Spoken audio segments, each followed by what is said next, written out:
नमस्कार प्यारे दर्शकों।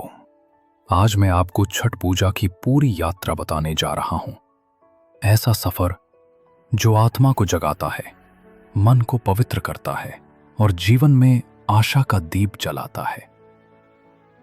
छठ पूजा केवल एक पर्व नहीं, बल्कि 4 दिन की एक श्रद्धापूर्ण साधना है, जिसमें हम सूर्य देव को धन्यवाद देते हैं, छठी मैया से आशीर्वाद मांगते हैं और अपने परिवार के कल्याण के लिए संकल्प लेते हैं।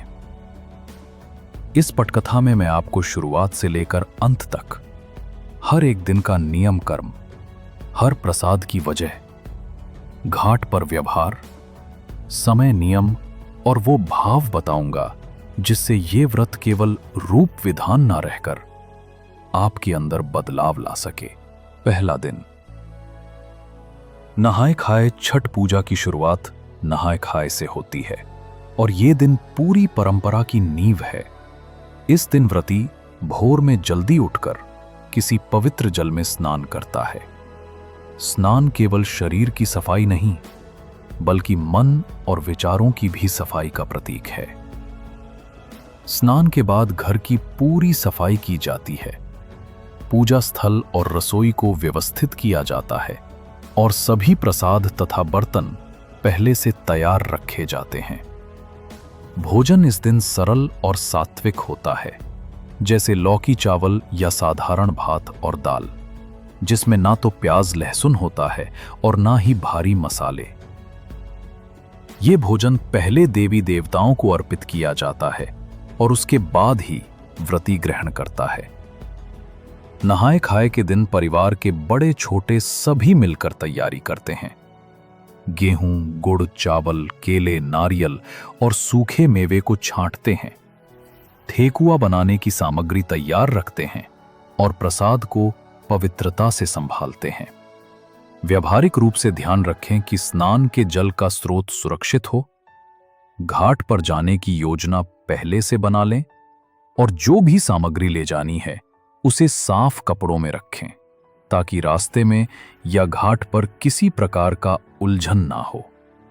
इस दिन की शुद्धता और व्यवस्थित तैयारी अगले 3 दिनों की पूजा की सफलता सुनिश्चित करती है।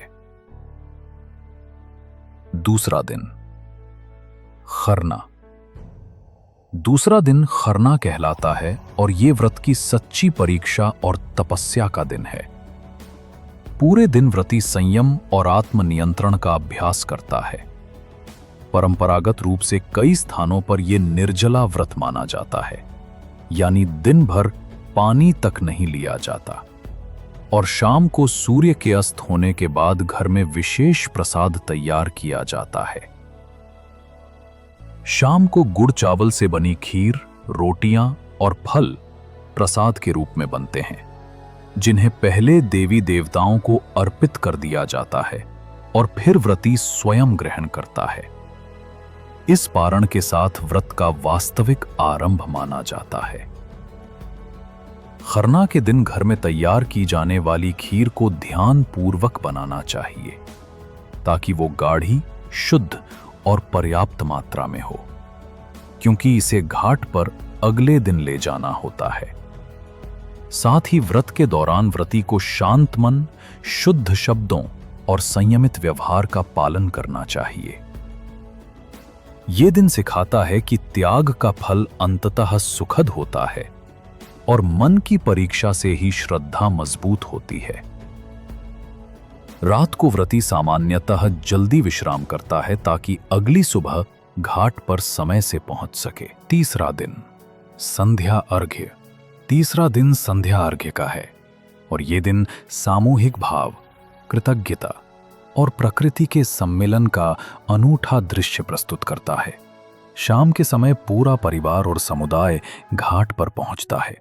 हर हाथ में सूप होता है, जिसमें ठेकुआ, फल, नारियल और अन्य प्रसाद सजाए गए होते हैं और सभी दीपक जलाकर डूबते सूर्य को अर्पित करते हैं। घाट पर पहुंचने से पहले प्रसाद को साफ सुथरे पत्तों या थालियों में व्यवस्थित रखें, अपनी जगह सुरक्षित कर लें और अर्पण के क्रम में शांत मन से खड़े हों।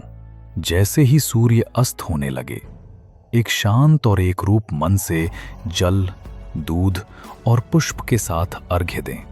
अपनी मनोकामनाएं और कृतज्ञता छठी मैया व सूर्य देव के समक्ष रख लें।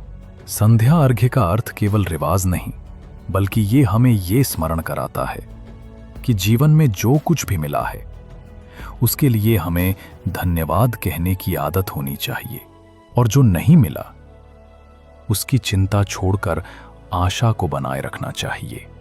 इस शाम का सामूहिक आनंद और गीत भजन एक दूसरे के प्रति सम्मान और सहयोग की भावना को भी मजबूत करते हैं। घाट पर सुरक्षा का विशेष ध्यान रखें। बुजुर्गों और बच्चों के लिए सुरक्षित स्थान, भीड़ प्रबंधन और प्रसाद के वितरण में अनुशासन रखें। चौथा दिन उषा अर्घ्य। चौथा और अंतिम दिन उषा अर्घ्य का है। ये वो पवित्र क्षण है जब सुबह की पहली किरण जल पर पड़ते ही आस्था का पर्व पूर्ण होता है। व्रती प्रातः जल्दी उठकर घाट पर पहुंचता है, हाथ में सूप लिए शांत खड़ा होता है, और जैसे ही पहला प्रकाश दिखाई दे वो जल और दूध से अर्घ्य देता है, हृदय से धन्यवाद अर्पित करता है और अपनी सभी मनोकामनाएं, परिवार की खुशहाली और समाज के कल्याण की प्रार्थना करता है।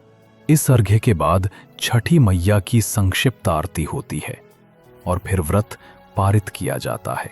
सबसे पहले हल्का प्रसाद जैसे अदरक गुड़ का पानी लेकर व्रती अपना पारण करता है, और उसके बाद पूरा प्रसाद परिवार, मित्र और आसपास के लोगों में बांटा जाता है। छठी मैया की कथा। एक प्राचीन कथा के अनुसार राजा प्रियव्रत की कोई संतान नहीं थी। उन्होंने बहुत पूजा पाठ किया, लेकिन उन्हें संतान सुख नहीं मिला। तब एक दिन महाराज प्रियव्रत ने महर्षि कश्यप से कहा कि वे संतान की प्राप्ति के लिए कोई उपाय बताएं। महर्षि ने उन्हें पुत्रेष्ठी यज्ञ करने का आदेश दिया। यज्ञ के प्रभाव से उन्हें एक पुत्र हुआ, लेकिन वो मृत पैदा हुआ। इससे राजा और रानी अत्यंत दुखी हुए और आत्महत्या का विचार करने लगे। तभी आकाश से एक दिव्य नारी प्रकट हुई, देवी षष्ठी, छठी मैया। उन्होंने राजा से कहा, मैं ब्रह्मा जी की मानस पुत्री हूं और समस्त जीवों की संतान की रक्षा करती हूं। देवी ने नवजात शिशु में प्राण फूंके और कहा कि जो व्यक्ति श्रद्धा और भक्ति से मेरी पूजा करेगा उसकी संतान सुखी और दीर्घायु होगी। तब से लोग षष्ठी देवी, जिन्हें हम छठी मैया कहते हैं, की पूजा करने लगे। यही छठ पूजा का प्रारंभ माना गया। दोस्तों, छठ पूजा केवल 4 दिनों का विधान नहीं, ये जीवन का एक पाठ है। पहले दिन की शुद्धता, दूसरे दिन का संयम, तीसरे दिन का कृतज्ञता और चौथे दिन की आशा हमें सिखाती हैं कि कैसे हम अपने जीवन को व्यवस्थित, शांत और सकारात्मक बना सकते हैं। जब आप ये व्रत मात्र परंपरा के रूप में नहीं, बल्कि उसके अर्थ को समझकर करेंगे, तो आपको अनुभव होगा कि ये श्रद्धा आपके व्यवहार, सोच और रिश्तों में भी परिलक्षित होती है। मेरी कामना है कि छठी मैया की कृपा आप पर बनी रहे, आपका परिवार स्वस्थ और खुशहाल रहे और आपकी सभी मनोकामनाएं पूर्ण हों। जय छठी मैया, जय सूर्यदेव।